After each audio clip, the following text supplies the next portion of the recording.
So Luke 16:22 tells us that we've read before, but just to highlight this one section, now the poor man died, Lazarus died, and was carried away by the angels to Abraham's bosom. Did they take his physical body, or was he likely buried or put in a tomb, or maybe even thrown in a garbage pit like they did with the poor and the trash a lot? But regardless what happened to his body, we would suggest that this is the angels taking his soul, his disembodied spirit, to Abraham's bosom. Now, Yeah. Wes, don't you know this is just a parable?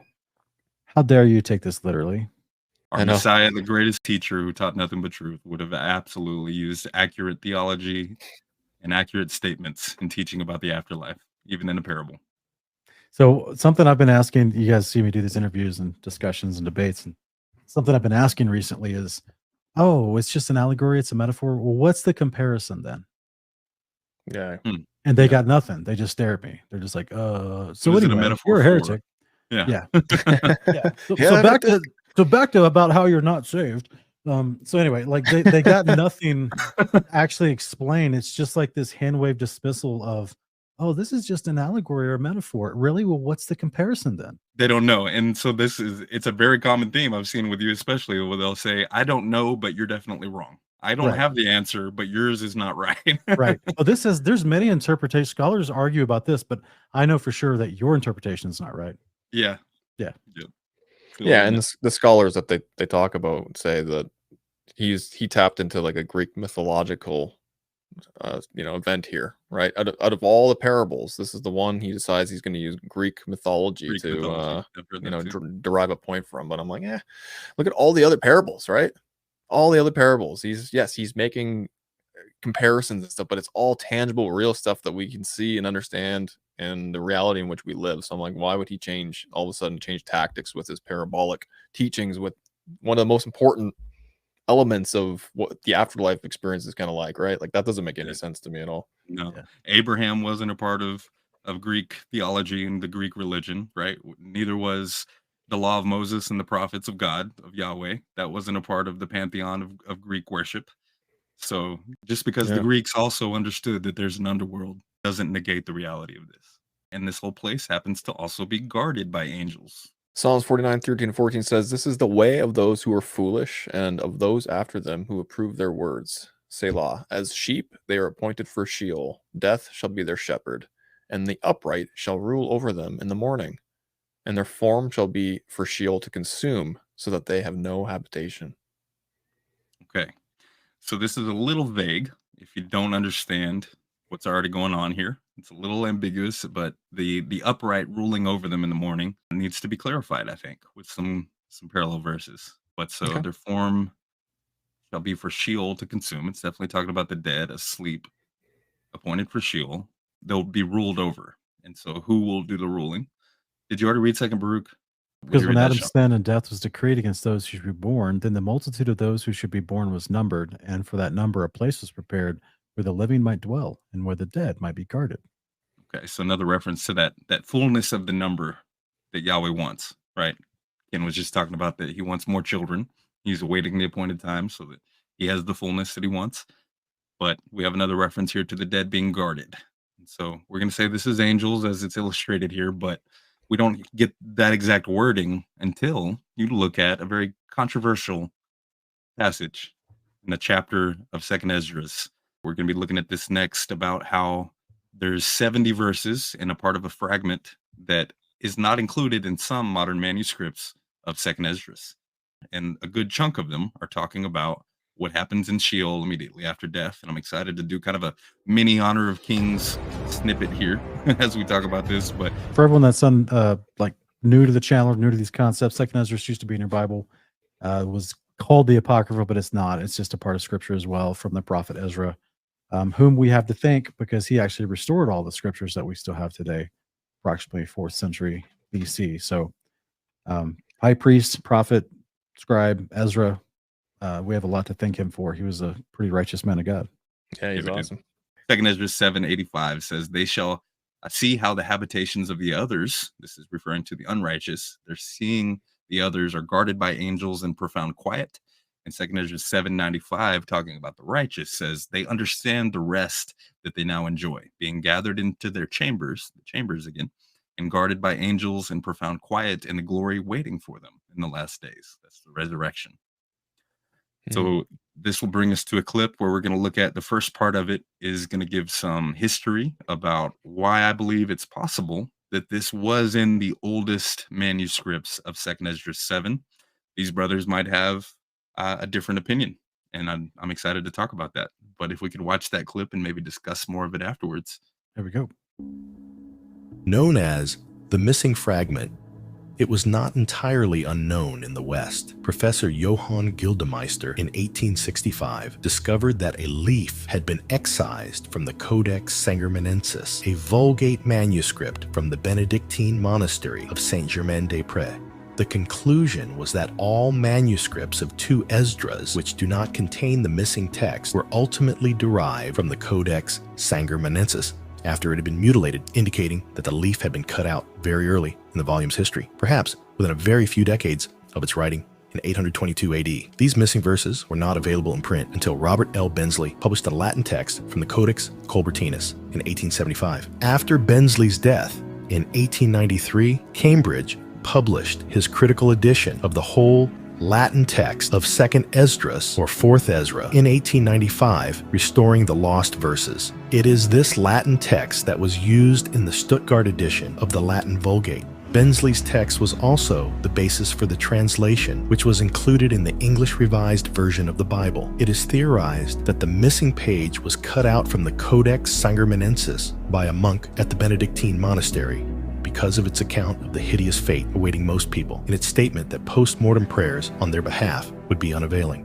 Since the discovery of the excised text in the Codex Ambienensis at Amiens, several other ancient Vulgate manuscripts, which do include the missing verses of 2nd Esdras, have come to light, versions of Syriac, Ethiopic, Arabic, Armenian, and Spanish provenance, thus confirming the restoration of the text in 2nd Esdras to be whole. The following is an excerpt from those 70 missing verses in 2nd Esdras, chapter 7, verses 78 through 101. Its subject matter pertains to the experience of souls after death, with descriptions of their existence in the underworld. Now concerning death, the teaching is, when the decisive decree has gone out from the Most High that a person shall die, as the spirit leaves the body to return again to him who gave it, first of all, it adores the glory of the Most High. If it is one of those who have shown scorn and have not kept the way of the Most High, who have despised his law and hated those who fear God, such spirits shall not enter into habitations, but shall immediately wander about in torments, always grieving and sad in 7 ways. The first way, because they have scorned the law of the Most High. The second way, because they cannot now make a good repentance so that they may live. The third way, they shall see the reward laid up for those who have trusted the covenants of the Most High. The fourth way, they shall consider the torment laid up for themselves in the last days. The fifth way, they shall see how the habitations of the others are guarded by angels in profound quiet. The sixth way, they shall see how some of them will cross over into torments. The seventh way, which is worse than all the ways that have been mentioned, because they shall utterly waste away in confusion, and be consumed with shame, and shall wither with fear at seeing the glory of the Most High, in whose presence they sinned while they were alive, and in whose presence they are to be judged in the last times. Now this is the order of those who have kept the ways of the Most High, when they shall be separated from their mortal body. During the time that they lived in it, they laboriously served the Most High, and withstood danger every hour, so that they might keep the law of the lawgiver perfectly. Therefore, this is the teaching concerning them. First of all, they shall see with great joy the glory of him who receives them, for they shall have rest in 7 orders. The first order, because they have striven with great effort to overcome the evil thought that was formed with them, so that it might not lead them astray from life into death. The second order, because they see the perplexity in which the souls of the ungodly wander, and the punishment that awaits them. The third order. They see the witness that he who formed them bears concerning them, that throughout their life they kept the law with which they were entrusted. The fourth order. They understand the rest that they now enjoy, being gathered into their chambers and guarded by angels in profound quiet, and the glory waiting for them in the last days. The fifth order. They rejoice that they have now escaped what is corruptible, and shall inherit what is to come. And besides, they see the straits and toil from which they have been delivered, and the spacious liberty that they are to receive and enjoy in immortality. The sixth order. When it is shown them how their face is to shine like the sun, and how they are to be made like the light of the stars, being incorruptible from then on. The seventh order, which is greater than all that have been mentioned, because they shall rejoice with boldness, and shall be confident without confusion, and shall be glad without fear, for they press forward to see the face of him whom they served in life, and from whom they are to receive their reward when glorified. This is the order of the souls of the righteous, as henceforth is announced, and the previously mentioned are the ways of torment that those who would not give heed shall suffer hereafter. Then I answered and said, Will time therefore be given to the souls, after they have been separated from the bodies, to see what you have described to me? He said to me, They shall have freedom for 7 days, so that during these 7 days they may see the things of which you have been told, and afterwards they shall be gathered into their habitations.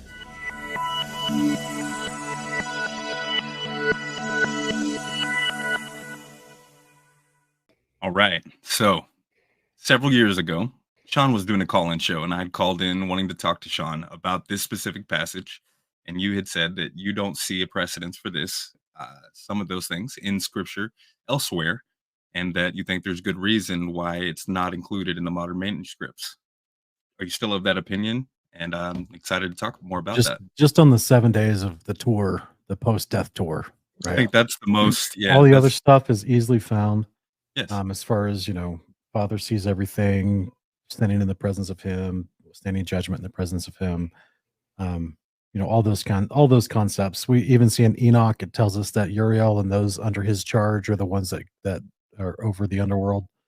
So they're the guardians of the underworld.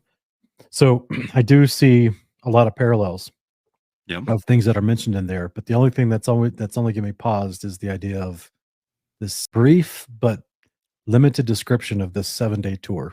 Because that It to me, seems- that leads to like so much.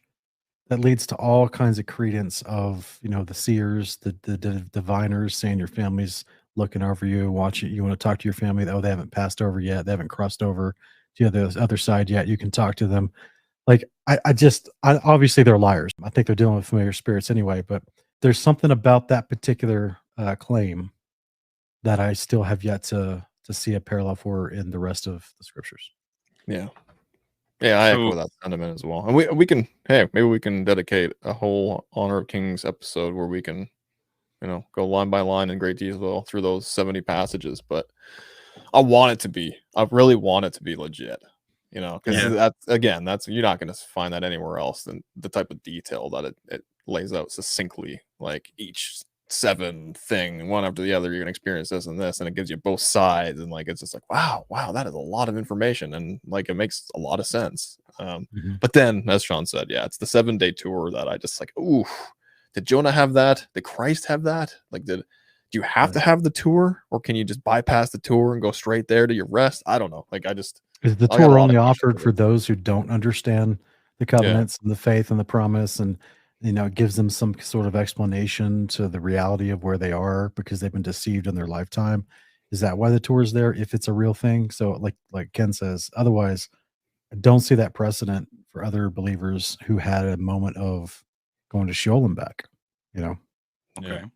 I feel like it's in the character of God that he would give you some sort of understanding about where you're at while you're there. And if there's angels there, they're able to communicate something. This understanding of being given a briefing of some sort, I think should be a reality, but I'm not the judge, right? I'm not the creator of it all. But I think there should be some sort of briefing to give you some inkling of understanding of where you're at, why you're there, what happened. Yeah. Again, I'm not opposed to that at all.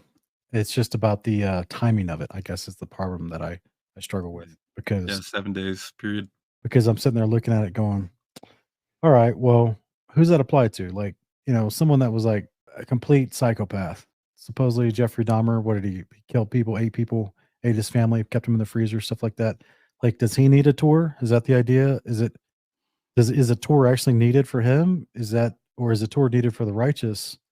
I don't know. It just seems odd to me. Like, is what's his name? Warner von Braun did tour of the heavens upon his 7 days so that he could say, this is how you deceived everybody. Like, what I mean? That's all I'm saying is I'm trying to figure out the utility as far as if that's the case, is it every time? Because I don't see it ever being mentioned for anyone else. And the timing doesn't match with the 7 days versus like 3 days in the heart of the earth kind of concepts. That's why I've always struggled with it. Yeah, it is interesting though, the speculative assertion that the guy makes in that video about the monk cutting out that piece because of the whole prayer for the saints and that whole thing like that. Could be. It could be. Yeah, it could be right. Yeah. That's a thought I've had in the past, is like not just this particular passage, but Enoch and other passages that they want to ignore because there's so many of these traditions in the Orthodox, Catholic and Eastern Orthodox, where they believe saints are already in heaven and that they can intercede for you. And you're like, that whole ology, that whole type of belief set is gone if they put these books into play. Yeah, exactly. Yeah. Oh, so just to inform you guys, that original or the introductory reading of that video where it was speaking to the history and the different codexes and the people who were involved in the history of this part of the manuscript, that was from a book called The Apocrypha by J. Godspeed. You see similar things spoken of about this fragment in the Wikipedia article and some other places, but there's just not a lot of in-depth scholarship about it with hard evidence. There's claims out there, but I think it's likely that a lot of those things are true. It's just mostly, like you guys said, that 7-day tour or briefing that is hard to reconcile. But we'll find out, right? We will find out. We will. And it makes you think about the whole people claiming to go to heaven, you know what I mean? When they die and they have these experiences, right? Like that would align with their claims of them going up and seeing God or whatever, and then coming back and like, okay, maybe there's a potential there, but I don't know. Who knows? The only NDE that I have in my life is for my grandfather, and he didn't have that experience. No. So he went directly to Sheol. Yeah. Saw the river, the bright spring, saw his family, his mother who'd passed on, his friends who'd already passed on. He was 72 at the time. And then the angels were everywhere, he said. And they told him that he wasn't going to stay. So he woke up 3 days later in the hospital because he had a severe stroke and he had died at one point, and they brought him back and all this stuff. And so, that was his testimony about his. So he didn't have a 7-day tour. He didn't have anything like that. He didn't he thought he was in heaven.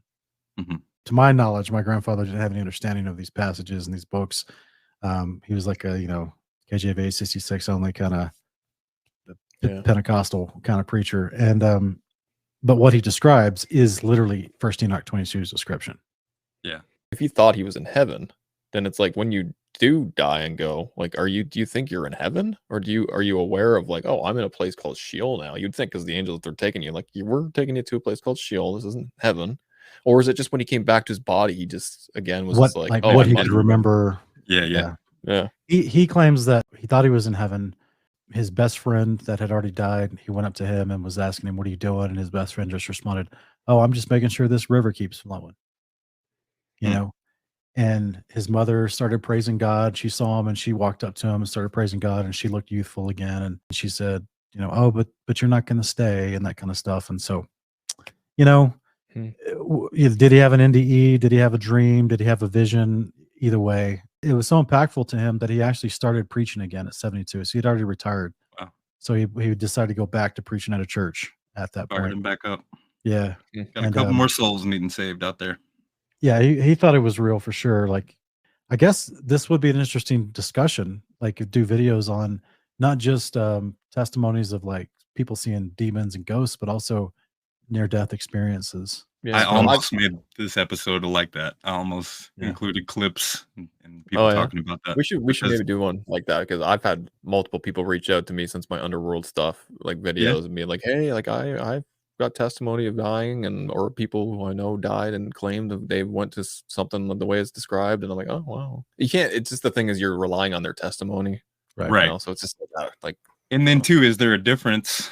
Like Sean was just mentioning, are they showing a dream or a vision? Is there a big difference between somebody who actually dies and is dead for good to go stay there versus somebody who's shown that that's what it's like after they die? You know, Mhm. maybe there is more of a briefing for people who are there to stay. Well, clearly in the Luke 16 account, clearly the unrighteous man, the rich man, got a briefing. Abraham shouts across the chasm, apparently, Mm-hmm. and answers his questions for him. I know it's not exactly what Second Esdras passage is claiming, but he definitely gets caught up to speed on where he is and why he's there. Yeah. So Yeah, and even within this passage of Second Esdras 7, talking about they will see the reward laid up for those who have believed the Most High's testimonies, and they will consider the torment laid up for themselves in the last days. That sounds like a foreknowledge of something that hasn't happened yet that otherwise they might not know about. yeah, and we see comparisons of that also in Second Baruch, where it talks about those witnessing the others being resurrected and then their torment increasing all the more yeah. because they realize the only thing left for them is judgment. Okay. Yeah. So I think the discrepancy just remains with how long does that process take of that briefing. Right. So Right. maybe it is 7 days. Could be.